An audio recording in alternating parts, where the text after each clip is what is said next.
Subukan niyo na ito ga, sobrang mabinta. Dito sa bakery ko ay araw-araw sold out, tapos maliban diyan may pa-order pa. Kasi puwedeng-puwede talaga ito panghandaan sa mga okasyon lalo na yung birthday ng mga bata. Puwede talaga mo gawin itong pangsimula na extra income kahit sa bahay lang kasi ay lutuin lang ito sa mantika. Hindi kailangan ng oven.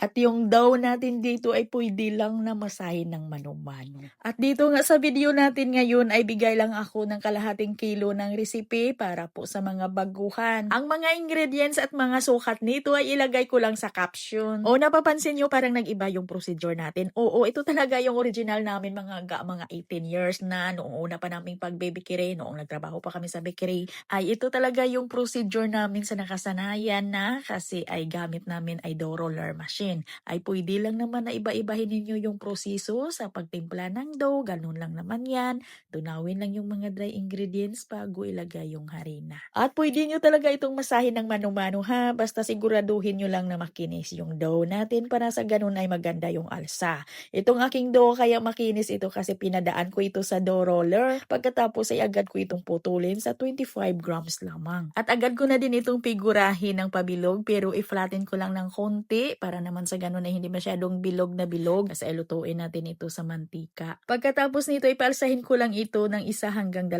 oras. At habang nagpapaalsa tayo ng dough ay gawa muna tayo ng palaman. At ito yung palaman natin. Meron ako ditong 2 pirasong egg yolk. Lagyan ko ito ng 1 cup na condensed milk. At 2 tablespoon na cornstarch at maglagay ako ng 3 tablespoon na cocoa powder. Kailangan yung gagamitin natin dito na cocoa powder ay yung high quality lang. Oo, para mas masarap talaga yung ating palaman. Ang gamit ko dito ay yung Dutch brand na cocoa powder. At sa pundong ito ay hindi pa yan naka-on yung ating saucepan. Bali paghalo-haluin muna natin yung mga ingredients natin bago natin i-on yung saucepan. At dito nga maglagay tayo ng 250 ml na all-purpose creamer.